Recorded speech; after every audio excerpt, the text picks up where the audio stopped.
Gente, bom dia, tudo bem com vocês? Bom dia! Na primeira parte da minha aula, a gente discutiu muito sobre o conceito de iluminismo. Eu penso que tenha ficado evidente para vocês que iluminismo não é o nome de um lugar, não é o nome de uma pessoa. Iluminismo sequer é o nome de um acontecimento. Iluminismo é o nome de uma mudança no pensamento, é um movimento de ideias, não é isso? Quero fazer uma pergunta para vocês. O iluminismo ele veio da Europa e ele acabou se espalhando pelo mundo.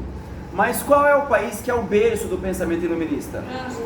França. Há alguma dúvida em relação ao que eu estou falando? O iluminismo, quando eu falei para vocês, é um conjunto de pensamentos que vai mudar as estruturas mentais em que aspecto? O ser humano ali na Europa, ele vai deixar de buscar apenas as explicações da esfera religiosa e vai buscar onde? Na luz. O que seria a luz? O que seria a luz? A mente. Não propriamente a mente, mas uma capacidade da mente. Alguém falou? Razão. Fale mais alto. Razão. A razão. O que os iluministas eles acreditavam? Que o fanatismo religioso, o poder excessivo do rei, o antigo regime, o poder muito grande da igreja trazia uma ignorância. E essa ignorância era tida como uma certa escuridão. O que seria a luz que acabaria com essa escuridão? O uso do que mesmo? Da razão. Por isso que o nome é iluminismo. Tudo bem até aqui? A razão... O nome iluminismo é porque... Eles entendiam a razão como uma luz. Uma luz capaz de dissipar a escuridão e conduzir o mundo para um lugar positivo. Deu para entender o que eu estou falando? Alguma dúvida, senhores? Meus queridos, agora entendam uma coisa. A razão era uma coisa importante para os iluministas. Mas junto com a razão, um outro valor. A liberdade.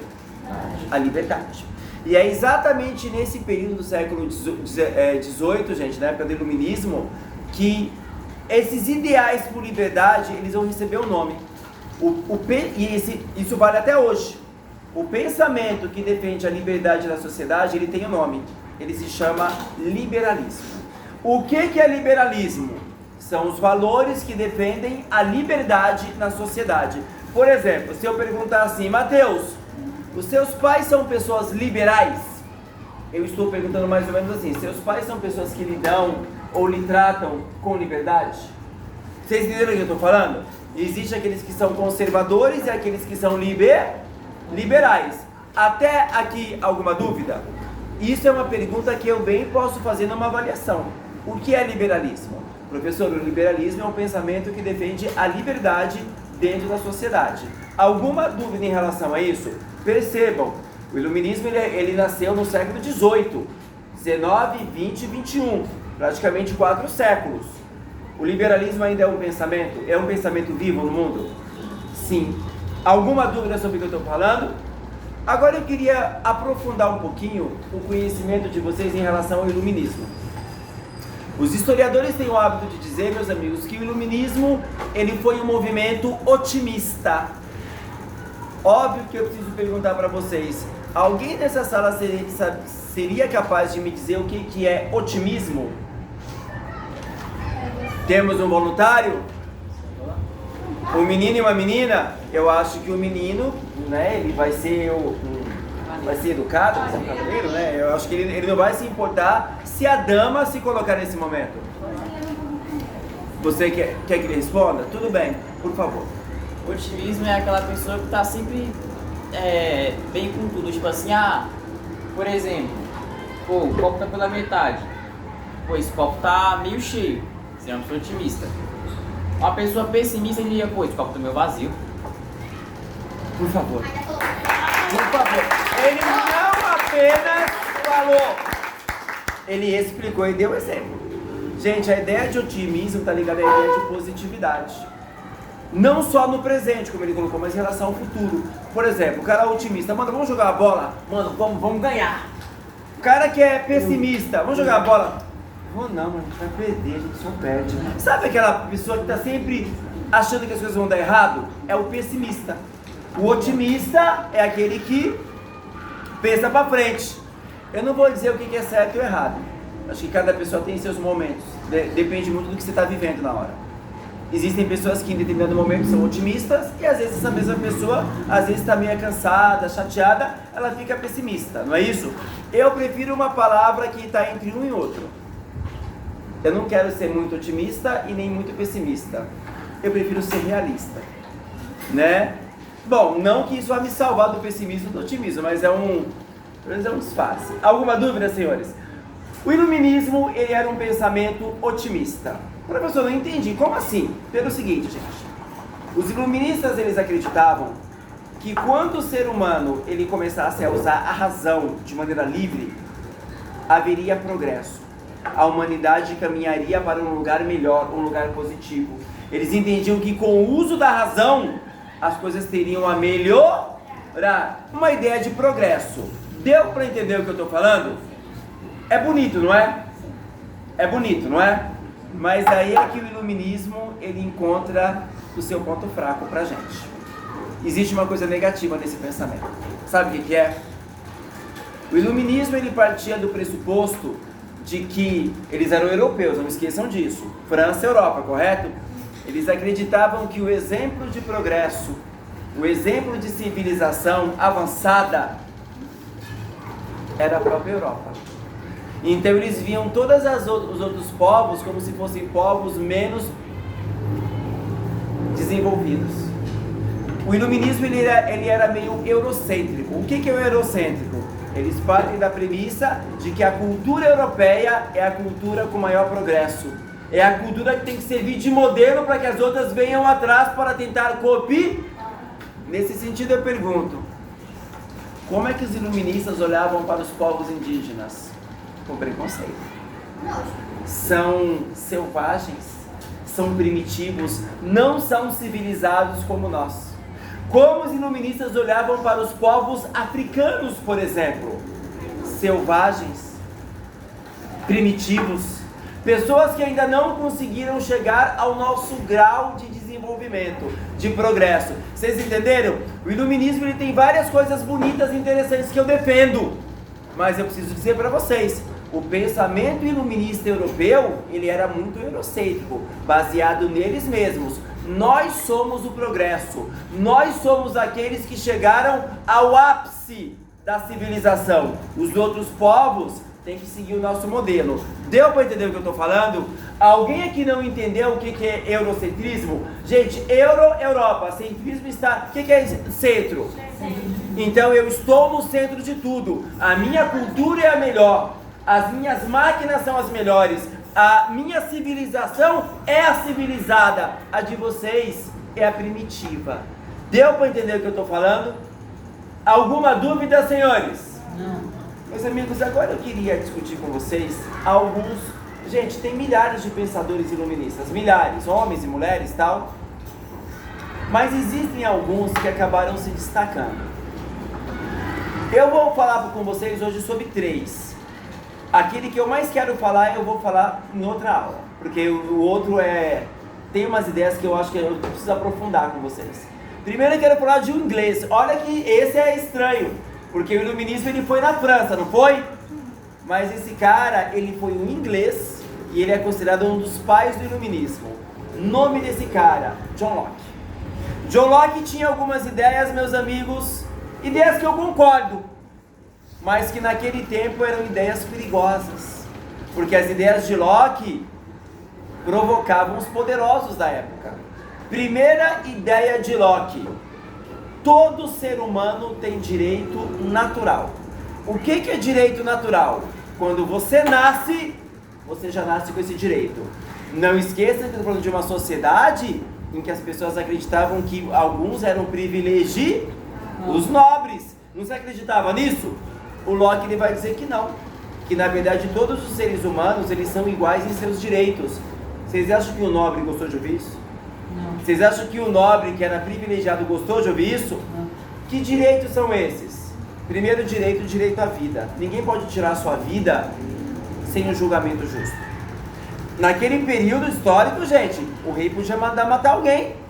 Então Locke vai dizer, você tem direito natural, direito à vida, direito à segurança, direito a ser julgado com defesa, um julgamento com justiça. Então Locke vai dizer que um ser humano já nasce com direito natural. É uma ideia que eu acredito até hoje. Eles eram julgados na frente de todo mundo, né? Da vila, assim. Depende do lugar. Às vezes você era julgado em praça pública, você era condenado, você era morto, inclusive, em praça pública. Ou com uma guilhotina, ou com enforcamento, tanto faz, entendeu? Então percebam, essa ideia do Locke, que todo mundo nasce com direito, era uma ideia nova. Deu para entender o que eu estou falando? Nós reconhecemos isso hoje? Dá um exemplo para vocês.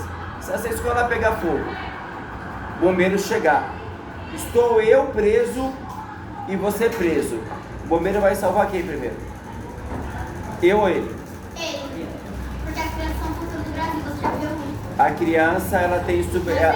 Nossa filha, você tá dura comigo. Eu já vivi muito, cara. Eu sou velho? Na teoria, sim.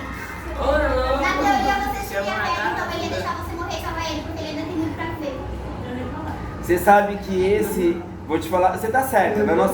Na nossa cultura ocidental, ela tá certa. Esse é o pensamento e as leis dizem isso. Num caso de incêndio, a prioridade do salvamento são vocês, não sou eu. Mas vocês sabiam que, por exemplo, as comunidades indígenas pensam diferente? Nós, quando uma pessoa nova, ela morre, e uma pessoa velha morre, quando o novo morre, a gente fala assim, eu tinha a vida inteira pela... Quando um velho morre, você fala assim, mano, já tava na hora. Vocês sabiam que os indígenas, eles pensam diferente? Para o indígena, quando uma pessoa mais velha morre, eles ficam mais chateados. Sabe por quê? Eles entendem que o ancestral e a sabedoria da comunidade está indo embora. E a criança não, é só segurar. São culturas diferentes. Não dá para dizer que um está certo e que está errado. A gente tem que respeitar as culturas. Tudo bem até aqui? Primeira ideia de John Locke. Temos direitos naturais. Segunda ideia de Locke. Essa ideia eu defendo até a minha morte. Locke, ele dizia o seguinte, que quando você tem um governo, um rei, e esse governo, ele não é bom para o povo tem o direito de se levantar e lutar contra esse governo. É o direito à rebelião.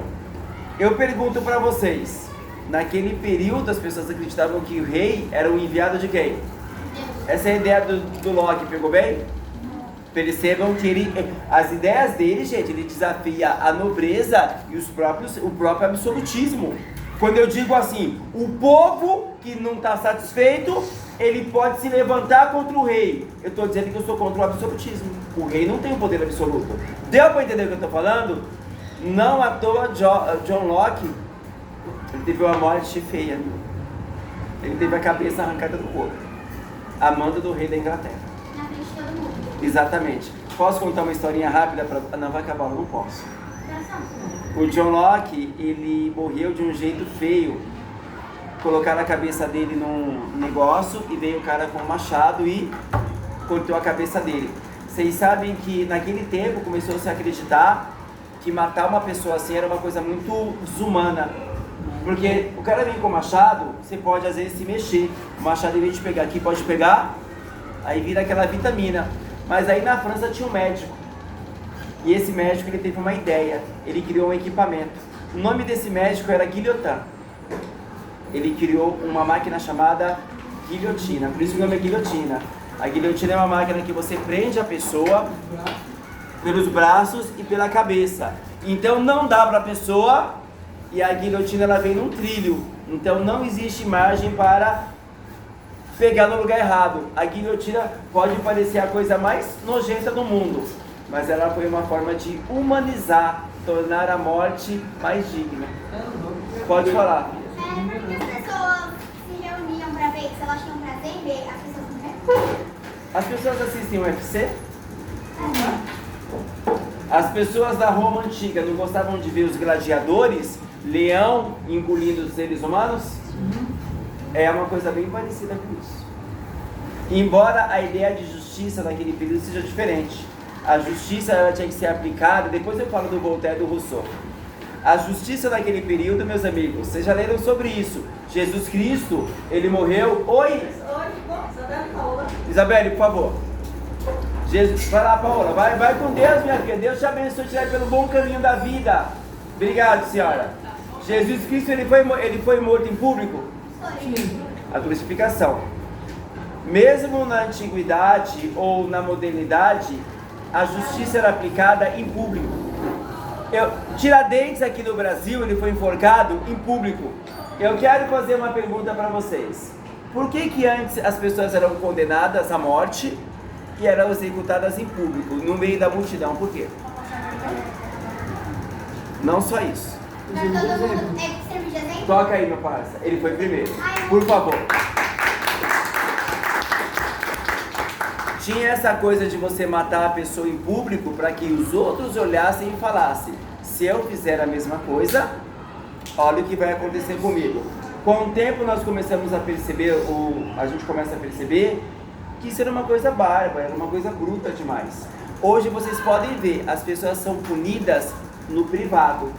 Pode ver, os presídios, eles ficam no meio da cidade? Não. Ficam em lugares mais o quê? Afastados. Então, hoje a punição, ela se dá não em público, mas no privado.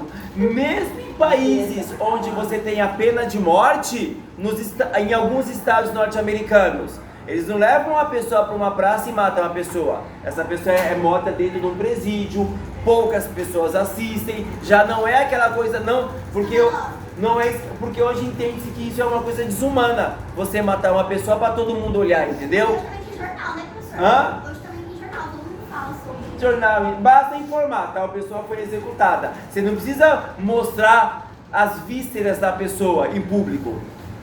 Era comum na França, por exemplo, a gente vai estudar a Revolução Francesa. Eles matavam a pessoa na guilhotina, o carrasco pegava a cabeça, que caía no cesto, e fazia o quê? Ele mostrava, era o momento em que o povo comemorava como se fosse um gol. Hoje em dia tem escravo, tem um monte de... Você pesquisar, assim, não precisa nem pesquisar, né? Tem um monte de gente morta hoje em dia que Você gosta de ver essas coisas? Não, senhor. Você, por exemplo... Assim, eu não vou mentir, eu vejo, porque a minha provisão futura, eu vou ver muito. Então você vê por isso. Também. Não tem nenhum... Eu gosto de estudar sobre. Gosta de dar... Você não gosta de ver. Eu sou de um... A Dani quer falar, Dani. Sangue é mó ruim de ver sangue. Eu só ia falar que tipo, tem pessoas que sentem prazer porque tem pessoas que assistem outros filmes violentos, aí já é normal, seria normal para as pessoas que estão lá muito acostumadas, não as pessoas que têm fobia. Vocês acham que o ser humano, ele tem um prazer em ver a violência? Depende do ser humano. Alguns... Eu vou dar um exemplo clássico para vocês. Todo mundo aqui sai e vai pra casa. Se alguém começar a gritar briga, ninguém vai embora. Vocês querem ver a briga. E vocês gostam de ver a briga. É uma propensão à violência. É chato isso, não é? Mas eu tô mentindo. Quando tem uma briga na escola, o que as pessoas fazem? E as pessoas torcem para que a briga seja apartada ou que realmente o pau quebre. Porque é interessante. É aquele cara que fica de madrugada tomando uma cerveja e ele espera a luta do UFC até 3 da manhã, mas ele quer ver o pau pegar. Às vezes a luta dura 30 segundos, ele fica a noite toda para assistir 30 segundos de luta. E ele vai dormir feliz.